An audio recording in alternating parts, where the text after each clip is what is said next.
All right, so thank you everyone for joining us for this quick training on Sadlier vocabulary. You're probably thinking an hour, how am I going to learn to do this in an hour? This resource is so easy to use. You're probably going to feel really confident in using it in an hour, but there is always more to learn. So if you are working through the resource and you're like, oh, but what about this? What about this? The good news is that most of your schools have a teacher leader, like trainer or supporter, that's had some additional training, will continue to have training.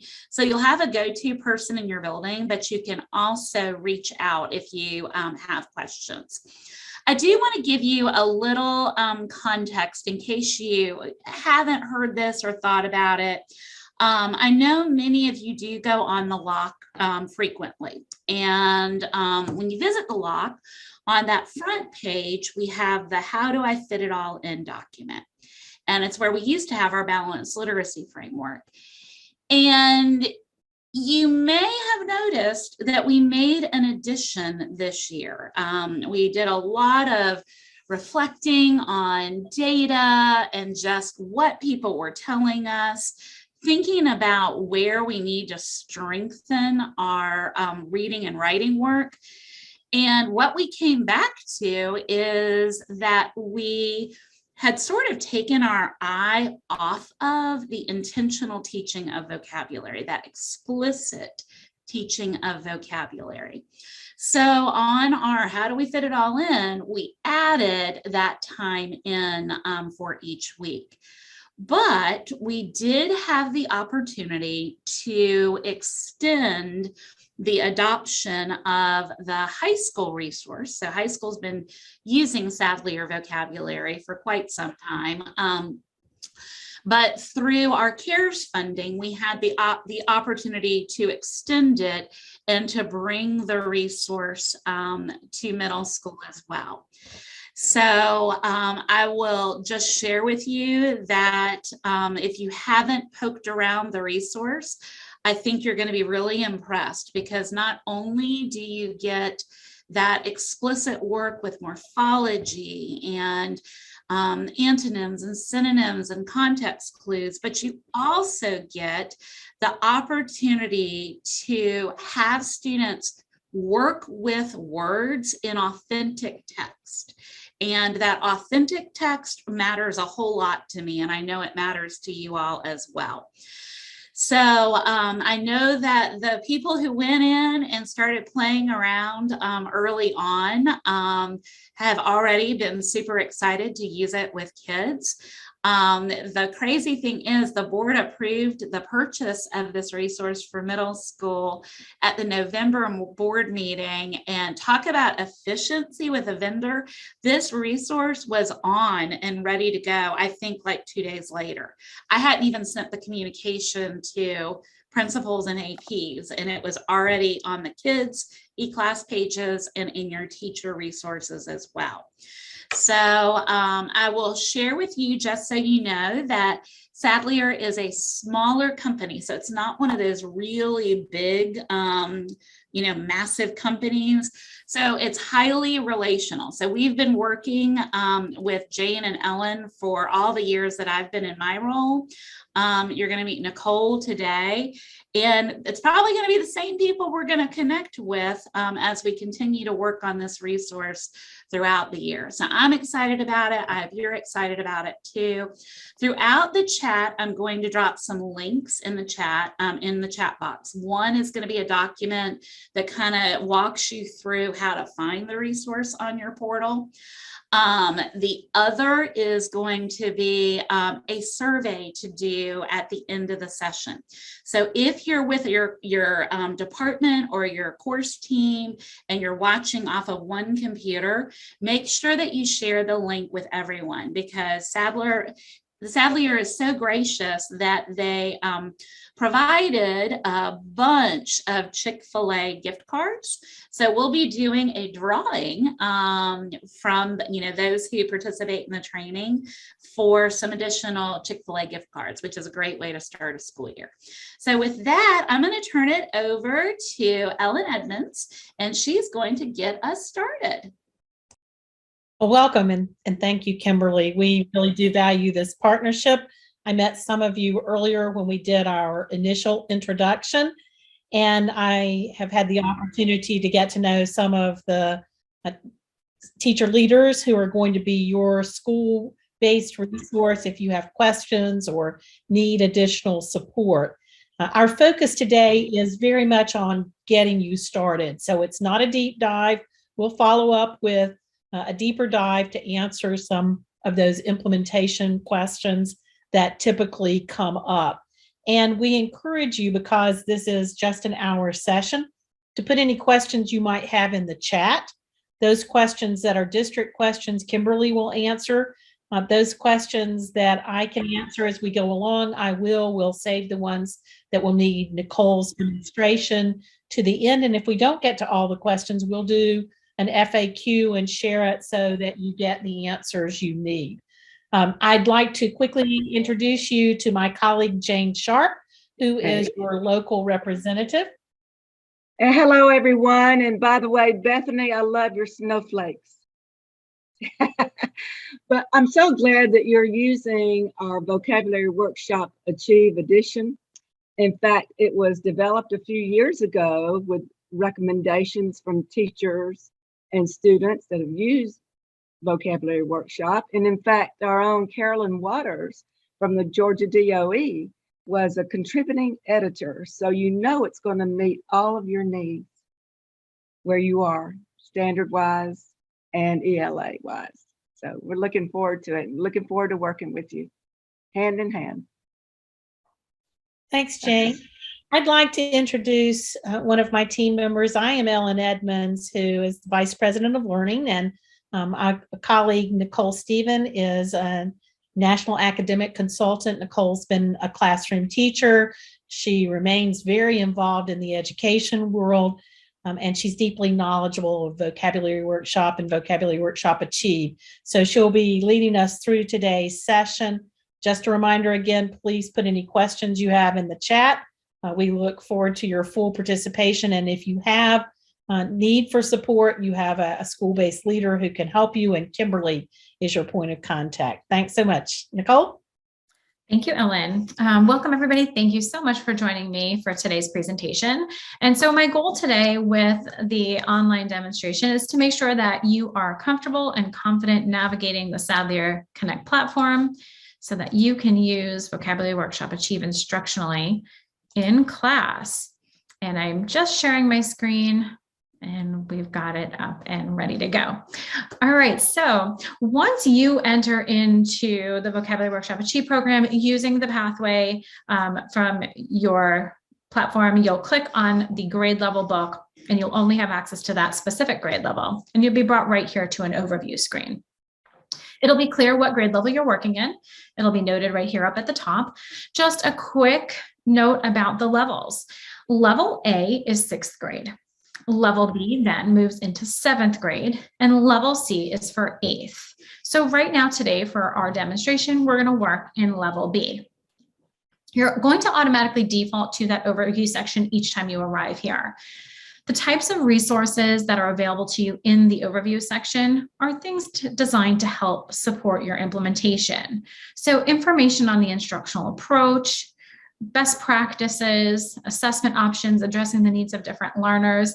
These are all some key pages from the Teacher's Edition that can help really support that implementation as you're getting more familiar with Vocabulary Workshop Achieve. There's also the program overview for students and some teaching word study support. So focused on the introduction of teaching word study, focusing on classical roots, idioms, and denotation and connotation. These supports help with mini lessons, just making sure that you're using that time in class to give explicit instruction on word study. So check those out when you have time. I'll point out quickly, because you can see it here on my screen, that there is a summer school guide. This is for last summer. If the time comes when we are to update this, you may find a summer school guide for upcoming summer season here. These screens can be updated behind the scenes quickly for us to make changes as needed. All right, so after your overview section, I want to just point out on this left-hand side that this is going to function just like a table of contents. And so you can see my overview section is highlighted, but as I click down the table of contents, my resources for instruction are going to appear in the right-hand side. So I've clicked on Unit 1. Now I've got access to Unit 1 resources, Unit 2, and so on. So I'm going to stay here in Unit 2. We'll talk about some of the resources that are inside this unit. And over here on the right-hand side, you can see we begin with instruction. So covered under instruction are our unit passage, our definitions, and our instructional videos. What I want to make sure that you know about Vocabulary Workshop Achieve is that the organization of the program has taken a traditional set of 20 vocabulary words and broken them down into 2 more manageable sets of 10 words each. We've labeled them Set A and Set B. So each set includes 10 words. You do begin your instruction with the unit passage. So we'll click on that unit passage, and I'll give you some tips about how you can use this in class. So the unit passage is going to open up in a new window. You do have the ability to go full screen mode. If you click over here in that top right-hand corner, you'll have that capability. And if you look through this passage, you're going to notice that many of those unit words are highlighted and bolded here throughout the passage. On the right-hand side, you've got an annotation tool. You can select your color.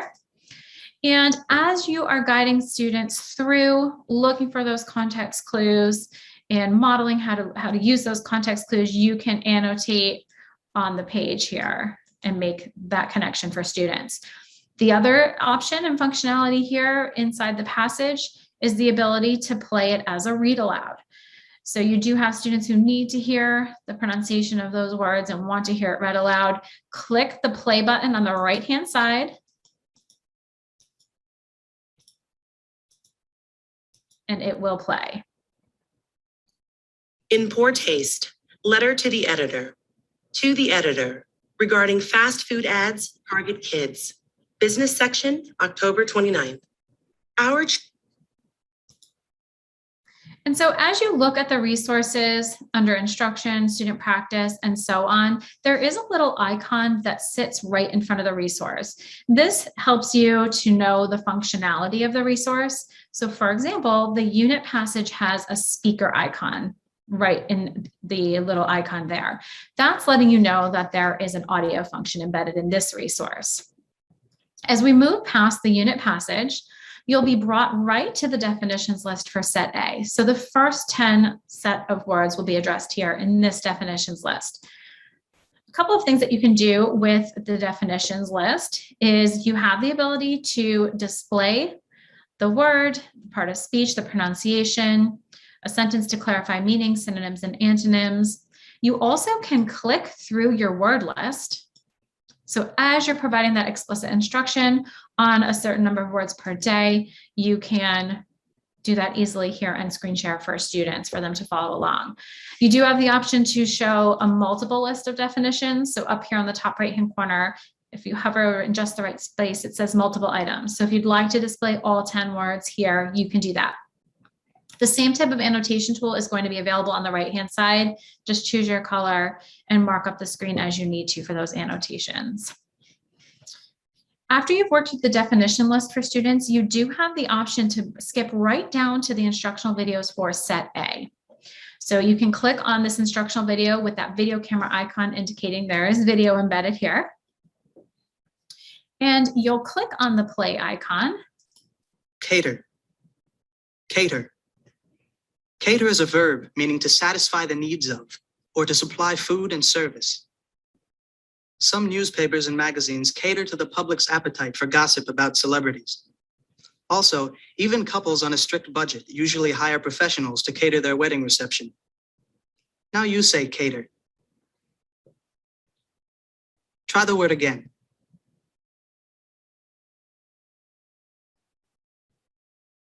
So the instructional videos are great. They give multiple examples of use. They give a picture to clarify meaning. Again, you can click through the different words as part of set A by just clicking on the link on the left-hand side. And you have the option to go full screen mode with these videos as well. So right in that bottom right-hand corner, that would allow you to do that.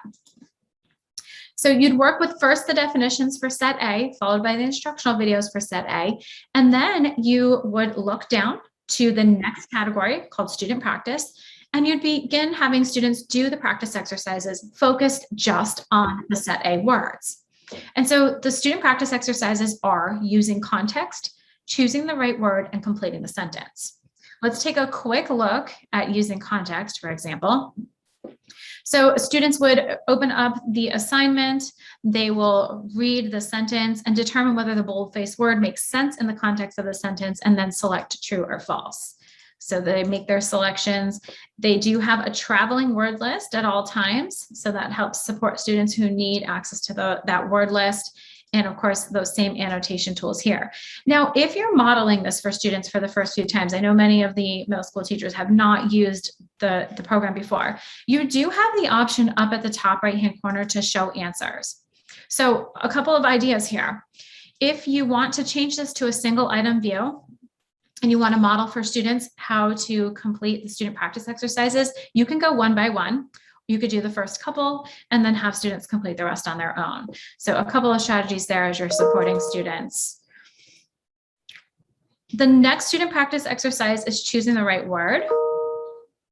This is a scaffolded exercise. So we're having students just pick from a drop-down of 2 set A words. And so they choose the word that best completes the sentence here. And all of that same functionality that existed in the previous student practice exercises here as well. The 10-word student list, the ability to go multiple item view, single item view, and have an answer key displayed for you. Your final student practice exercise with set A is completing the sentence. This time, students working with all 10 words from the dropdown and choose the word that best completes each of the following sentences. Use the context clues to make sure it makes sense. And then once students work through the student practice of set A, you'll go back and introduce definitions from set B, instructional videos from set B, and then move into the student practice for set B. Notice that the student practice for set A and set B are identical. So the same type of student practice exercises will be completed. First using context, then choosing the right word, and then completing the sentence. So they'll do those separately.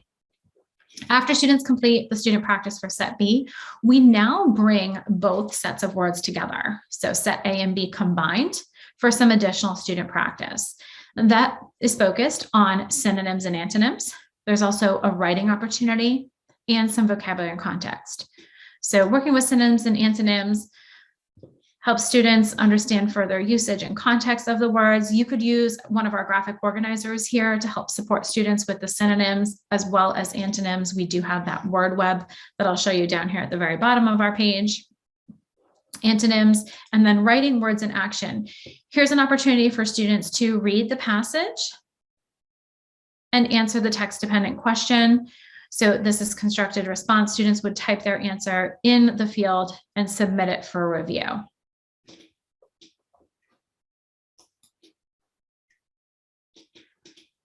Followed by writing words in action. Students end the student practice with vocabulary and context. So students are going to, again, read the passage and answer the text-dependent questions.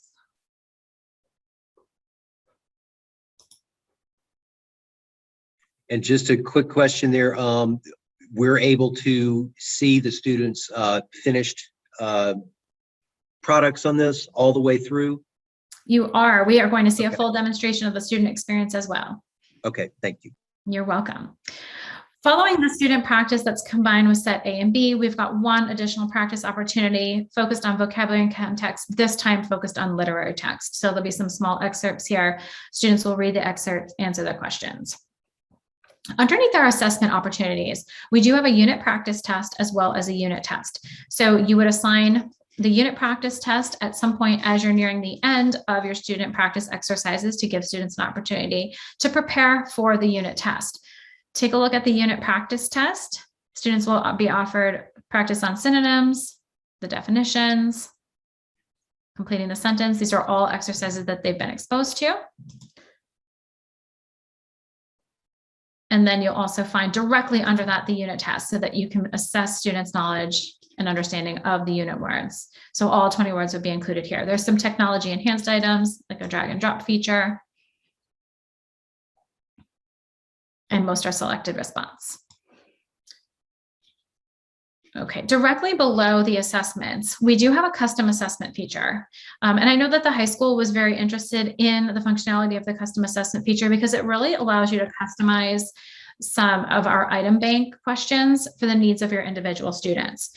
So if you're looking to make additional assessments or assignments to meet the needs of those students, you can click the Build an Assessment link, and you'll be brought to our filtering criteria here, where you can choose from a list of available questions. Now, you probably will want to use the filtering up at the top to kind of drill in to some of the questions that you're looking for. Right now, our product is designated here. I'm on Unit 2 because that's where I entered into the Build an Assessment feature, but I am able to make a multi-unit review if I'd like to. I can choose from all units or select a variety of units, or I can just stay on Unit 2. You can drill in by standard. You can select by question type as well. So if you want to give students additional practice with selected response or short answer, you can filter for just those types of questions. And the final filtering category allows you to filter by category. So additional practice can be provided on analogies, antonyms, completing the sentence, and as you scroll down, spelling, synonyms, and writing. So you can narrow this down to really what you're looking to provide that extra support for, or extra practice enrichment. It's really unlimited as to what you can create using our item bank. So for example, we'll make some additional practice on the completing the sentence together. So I've chosen Unit 2. I'm going to have them do all question types, but completing the sentence. Click Apply Filter. Only the available questions will populate here. I'll click the plus sign to expand and see those available questions from here. And once I take a look at the question, I can click on the left-hand side and add that to my assignment.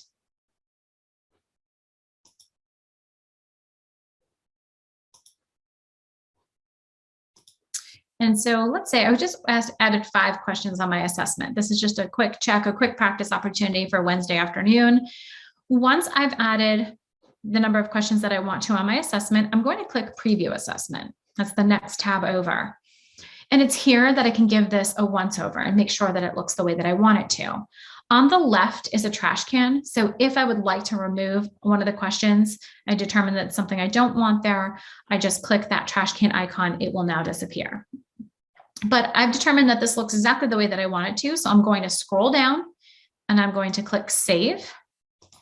And I'm going to call this Wednesday.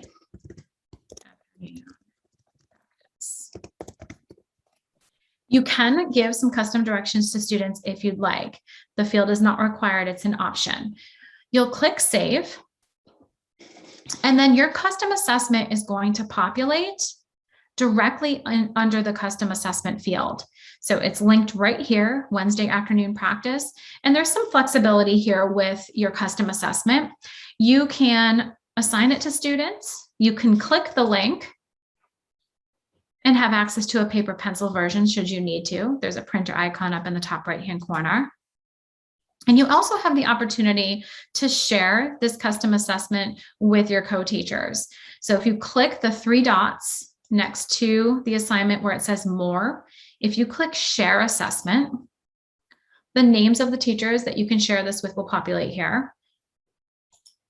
You can click off one or more, and then you can click Save, and that custom assessment is going to populate inside the level as well as the unit that you created it in for that teacher that you shared it with. So just a way to share the workload, especially if teachers are teaching multiple sections of the same grade level. Now, the other thing to note that directly below the custom assessments are our games and study aids, as well as our graphic organizers. These are really designed to be used throughout the unit. Students always have access to these games and study aids, and teachers do as well. Teachers can assign them to students if they wish to have them show up on their assignment list, but there's something that is accessible at all times. Within the games and study aids, we have our iWords function. And so iWords is the audio passage, an access point to that audio passage read aloud again. And this is really a great opportunity for students to review the words because they'll read aloud. Cater. Cater. Cater is a verb meaning to satisfy the needs of or to supply food and service. Some newspapers and magazines. And so with this particular iWords component, students can work with just the set A words, just the set B words, or if they're trying to review and prep for the assessment, they can choose to work with both the set A and set B. Another option here is if this is for review, for a multi-unit review, students can navigate between the multiple units here on the left-hand side. So just a great way to be able to navigate that. So that's how iWords functions. Just another great support as students are having multiple exposures to those words. Now, the games and study aids, they each have a little orange video game controller in front of them. So that's how you can identify that these are games. We focus on flashcards, what's the word, vocabulary race, word search. So our what's the word game. This is timed, and you would select the letters that go with the word. If they're correct, they land in the correct spaces. If they're incorrect, your snowman's going to melt. A picture will appear here and something will be removed from the picture. Again, students have the option here, set A and set B, and then set A and set B. Another great feature of the games is that there is always going to be a little eye for information in the top right-hand corner. So for students who need some support or need to be provided with some directions on how the games work, click on the eye and the directions will appear here.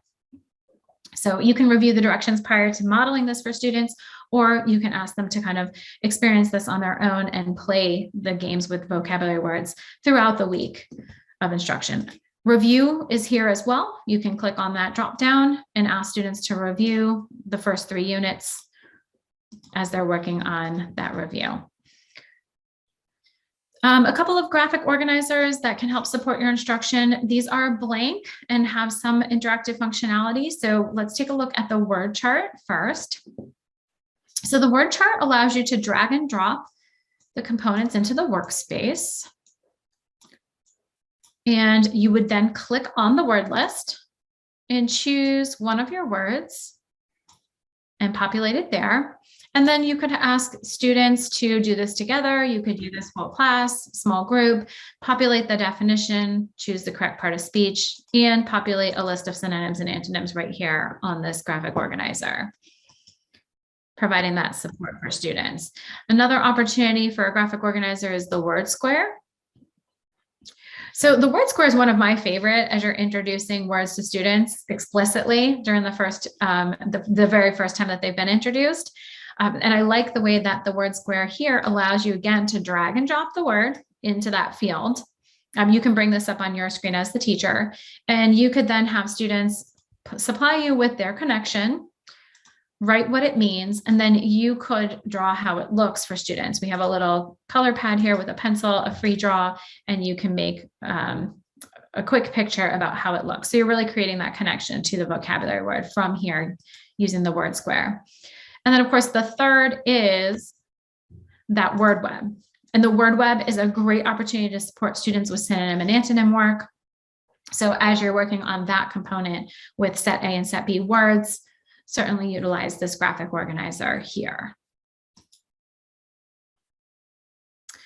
Directly below the graphic organizers, we do have a couple of student resources. These are inside every single unit, the Greek and Latin roots reference guide, as well as the pronunciation key. This would be something that would be in the back of their book. We've placed it here for ease of use. I also want to note that right now we're in unit 2, but after every 3rd unit, you're going to come up upon the unit 1 to 3 review. And so the organization of the program for levels A, B, and C is consistent. So you'll have 3 units followed by a review, followed by word study. So let's look closely at the review. When you click on the unit 1 to 3 review, it's now highlighted and bolded here for you. You'll notice that these are the review resources. So we're going to work with student practice at first for set A and B. And we've got vocabulary for comprehension exercises. There are 2 embedded here. This offers students practice for standardized testing. So the vocabulary for comprehension, students would read the passage and answer the comprehension questions below. This is a single passage in vocabulary for comprehension part 1. Alternatively, in vocabulary for comprehension part 2, it is sometimes a paired passage, asking students to do some analysis of those 2 texts. So you will find that frequently here in the program. Again, students read the passage and answer the comprehension questions. Great opportunity for practice. They'll work on synonyms as well as 2-word completions. Now in 2-word completions, students really do need to focus on those context clues to determine which pair of unit words or vocabulary words fits into the sentence. Opportunity for test prep. There's 2 assessments here that give extra practice, as well as some games and study aids focused on the review words. After your review, you'll have your opportunity for word study. And so the word study is going to vary after every 3rd unit. This word study for units 1 to 3 is focused on idioms and classical roots. Again, in that overview section, support for explicit instruction on the word study is embedded there. First, you'll focus on idioms. This is a drag and drop or matching exercise. And then the work on classical roots also.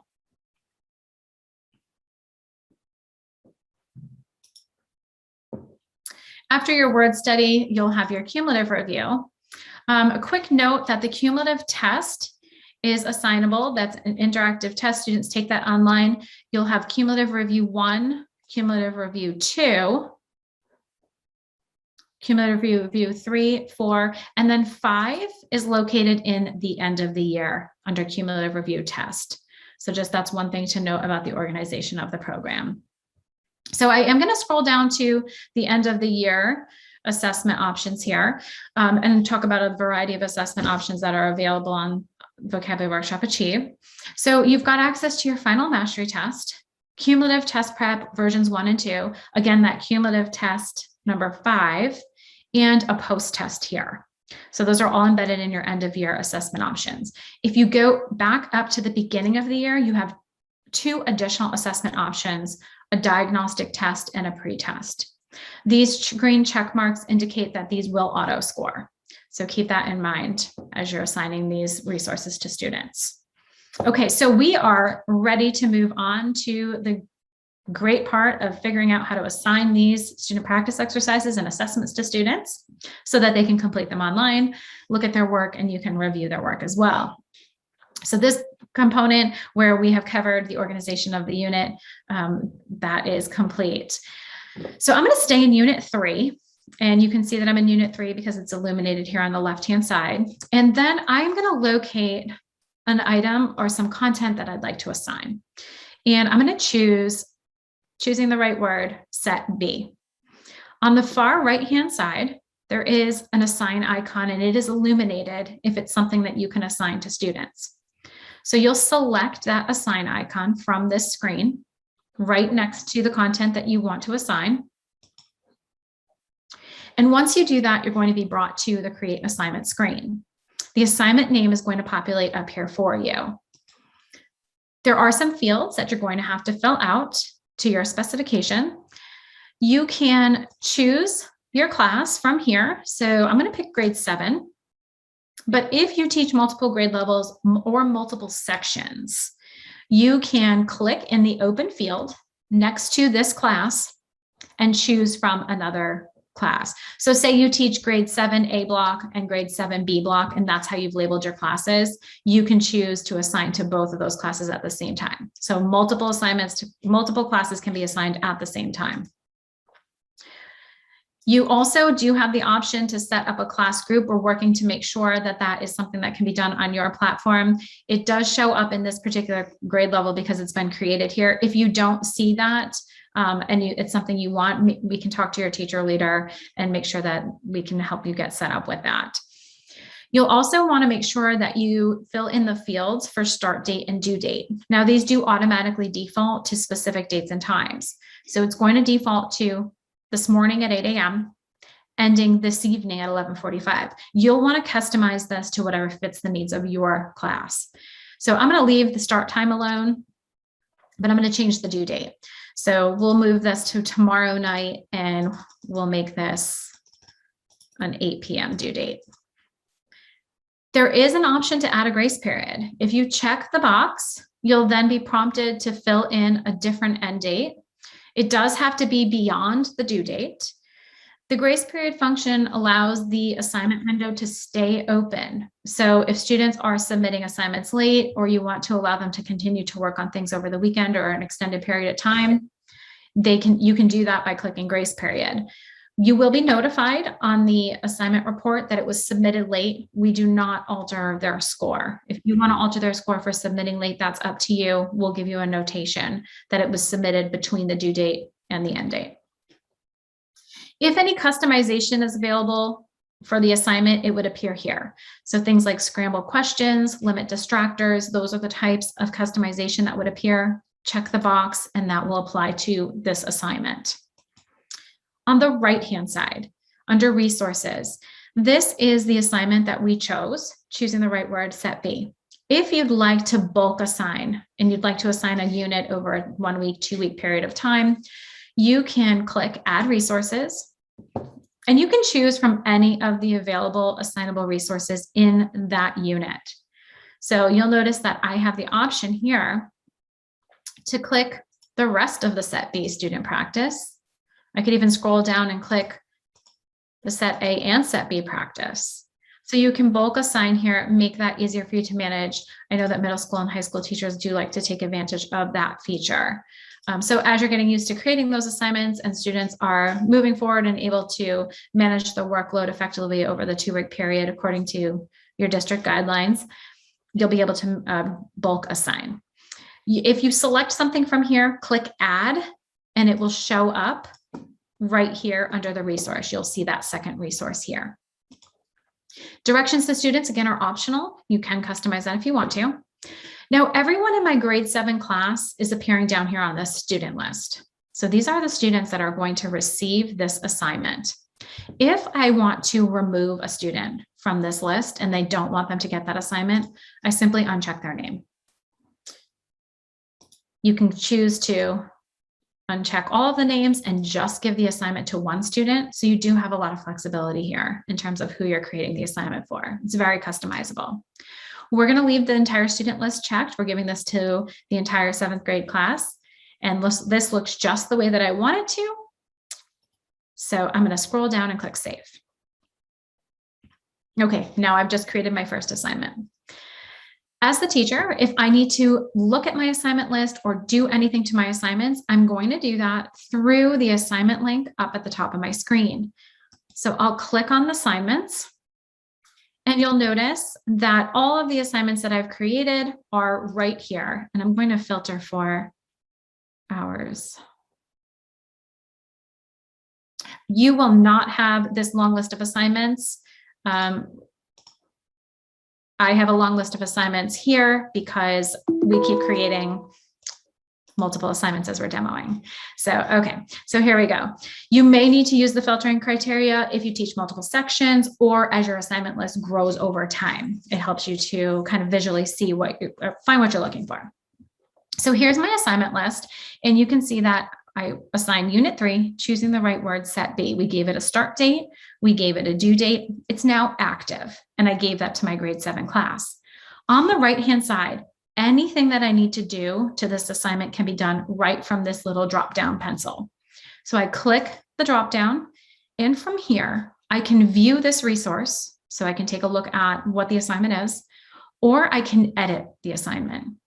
So if I want to make any changes now, I can edit the due date, I can add a grace period, I can decide to scramble the questions, I can remove a student, and then click save, make any changes that I need to that assignment. So if you've created an assignment and it doesn't look exactly the way that you wanted to, just click that drop down, click edit assignment, and you can make the changes that you need to. Now, another thing to note, an option at this moment is for me to delete this assignment. You can only delete an assignment if students have not yet taken the assignment. As soon as one student enters into the assignment and starts working on it, you can no longer delete it. So as you're working on the platform in the next few weeks, if you're creating test assignments and you don't actually want to collect student data and see it there, make sure that once you've created it and checked it out for yourself, click delete so that it does not show up on your list and disrupt your data. All right, so now we are going to take a look at the student experience. So we're going to go through and log in as a student and see what they would experience completing the exercise, choosing the right word, set B. Just going to pause my screen for a second and log in as a student. Now your students would log in through the pathway for the district, and they would be brought right to a student dashboard. And the student dashboard is going to look like this. Now I've logged in as a student named Logan, and Logan has an assignment window, he has a graded window, and he has a library over here on the left-hand side. And there's a couple different ways that he can navigate to these specific lists. If you click on the assignment list at the very top, you can then sort by the due date. And we can see right here that the assignment we just created, Unit 3, choosing the right word, set B, that is right at the top of my assignment list. And Logan has not started it. So we're going to do this together. When your student is ready to begin their assignment, they click View. That is going to bring them to the workspace. And a couple of options here. They have a traveling word list for support. And they will click the drop down to answer the questions. I am not trying to answer correctly. Just want to give you an idea of the functionality. The student may be prompted to save their work. To save, they can click up here in the top right-hand corner, and they can then come back and complete the unfinished work at any point during the window of a time of assignment. So as long as that assignment window is still open, they can come back in and keep working. Okay, so I'm going to click on the right-hand side, that blue submit button. Once the student has finished their work and it looks the way that they want it to, they click submit, and they'll get a green sentence in a box up here that says the assignment has been submitted successfully. It's letting them know that that has gone through. Now the student does have the option to click immediately on grades. And this is auto scored, this particular student practice exercise. So we can see right here that I scored a 42%. On the right-hand side, thank you, you can see that the view icon is illuminated. So as long as this view icon is illuminated, I can click here and I can view my work. In certain cases, it is not going to be illuminated immediately. A couple of reasons why. One, you may need to grade something for a student, so their score may not be here and they wouldn't be able to look at their results. The other option is if it's an assessment, we would not want students viewing the assessment answers and being able to share them with other students. So only when the view icon is illuminated can we click it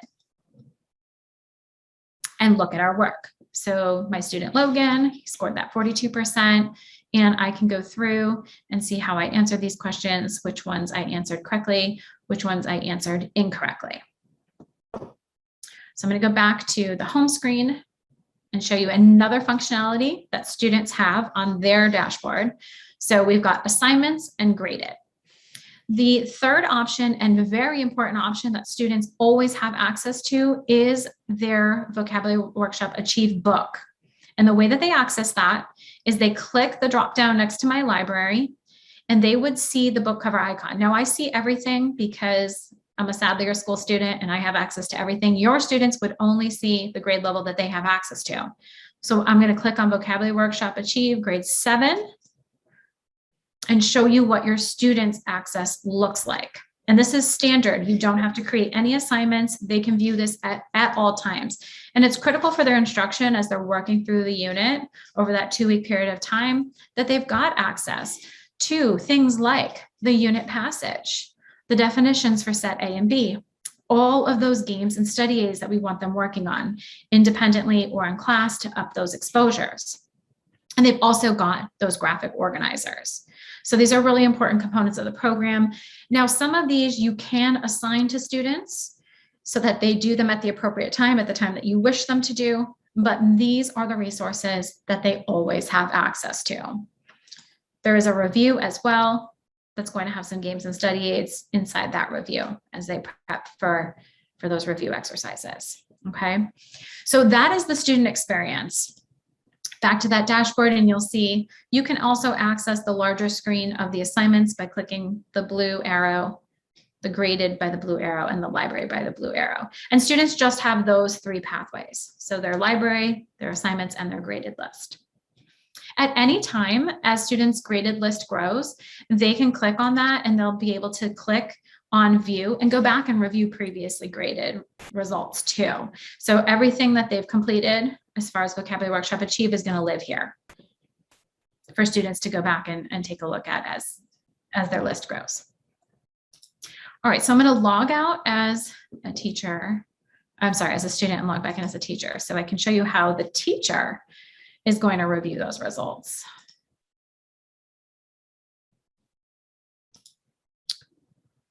Okay, so now when you've logged in as the teacher and you're ready to take a look at Logan's work, there are a couple different ways that you can do that. And I'm going to show you both pathways. The first is through the assignments link. So you're going to click on assignments, and you're going to notice that we now have a new icon next to this content. So unit 3, again, choosing the right word, set B. On the right-hand side, I now have an illuminated report icon. This is letting me know that there are some reporting results for me to view. So I'm going to click on that reporting icon, and I'm going to be brought to the class assignment report. This is great information that's going to provide me with the student score and some item analysis. One key thing under the item analysis is you can click on the item and it will give you detailed information about how your class responded. And it will also tell you the name of the students and how they responded if you click the drop down. Now, only Logan has completed this assignment so far, but as Hassan and Jamelia complete this, you would see their results here too. That would be reflected in the class responses. Another thing to note that is of importance for teachers is the illuminated score. So this is illuminated in blue. Click the illuminated score, and now this is your pathway to review Logan's work. And you can scroll down, and you've got the same view as your student did. So that is a quick and easy way for you to look at a class assignment report. So on the assignments link right here up at the top of my screen, any of the assignments that you've created that have an illuminated report icon, you'll be brought directly to that class assignment report. There are some other reporting features available. I'm going to walk through those. Up here at the very top of your screen where it says reports with the drop-down arrow, click that drop-down arrow and we have a class assessment, class proficiency, student scores, student trend, and we do have the ability to track what students are doing on the platform. So when I click class assessment, I am going to choose a specific class here and click apply filter. It's a waterfall report, so you're going to need to drill in. Again, you'll only see your grade level. So I'm going to click on grade 7, and then I'll click on Vocabulary Workshop Achieve. So you'll continue to expand under student practice until you find your units. And for example, in unit 1, we have some data available to us. You can see the little reporting links on the far right-hand side. We also have some in unit 4. So we have those reporting links on the far right-hand side. So if we wanted to take a look at the report for choosing the right word, set A, this is an older assignment. We can click the link that says report, and it'll bring us to another class assessment report. So this is for a different class, but you'll see that it's a quick and easy way for you to really see all the reporting that's available and not just for that specific assignment. So again, waterfall report, expand the plus signs until you can go no further, and then click on the reporting icon on the right. The class proficiency report, this is a way for you to drill into student proficiency by standard. So again, similar to the waterfall report that we just looked at, you would uncover the language standards and then click on them to hover over and display the text. It's going to tell you the number of students assessed on that standard, and then drop them into proficiency categories. The student scores report, this is the report that can be printed or exported. So you can do this by class or by student. I'm going to choose by class first, and let's put some additional data here so we can see things. You will want to use the filtering criteria if you're looking for specific data to export, or if you want to print something to provide to parents, for students to take home to share. You'll click apply filter, and only the results that are applicable will be listed here. You can choose to print right from here, or if you click export, you'll have access to a CSV file that then you can use. And the student trend report is really designed to track student performance over an 8-week period. So you would pick a specific student from the dropdown and see their results there. And finally, student tracking. So if you have any concerns about what students are doing on the platform, you're wondering how long they're spending inside assignments, you can see that here. So if I click grade 7 and I select that student Logan and click apply filter, we can see what we just did on the platform. Here's our IP address. It's telling us with a timestamp what time we entered the assignment, what time we submitted it, and that we viewed it.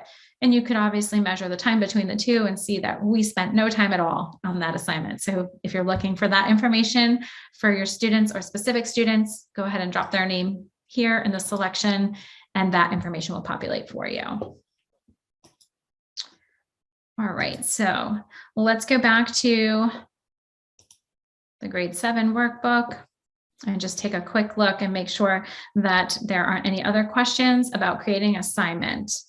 So that covers the assignment journey, the assignment process for both teachers and for students and what they would see, and also covers the reporting that's available. I do want to make one note, and I know that we're probably coming up on time, but after you've created the assignment and students have started to take the assignment, you can still make some changes if needed. And I did mention this to the other group, and it happens often where a student won't complete the assignment on time and they want you to extend it. So it's an important feature that I want to share with you. If that happens to you, there's a couple things that you can note right from this assignment list. First, if the assignment is active, you can just click on the drop-down, click edit assignment, and you can change that due date and extend it, open it up for longer. The other thing to know is that if an assignment is listed as graded, that means that everyone has taken it. So that's a completed and graded assignment. And you can click on that reporting icon and see everything that you need to know. So just keep in mind that you can also, if you need to, reassign the assignment, but only after it's been graded. Okay, so I know that that sounds a little bit of a process depending on whether the assignment is still active or graded, but the great thing about the way that this dashboard is organized is that we have grayed out options that are not available to you. So you'll know when you click on that dropdown whether you can edit it or whether you need to reassign it. It'll tell you right there. All right, that covers the tour of Sadlier Connect for Vocabulary Workshop Achieve.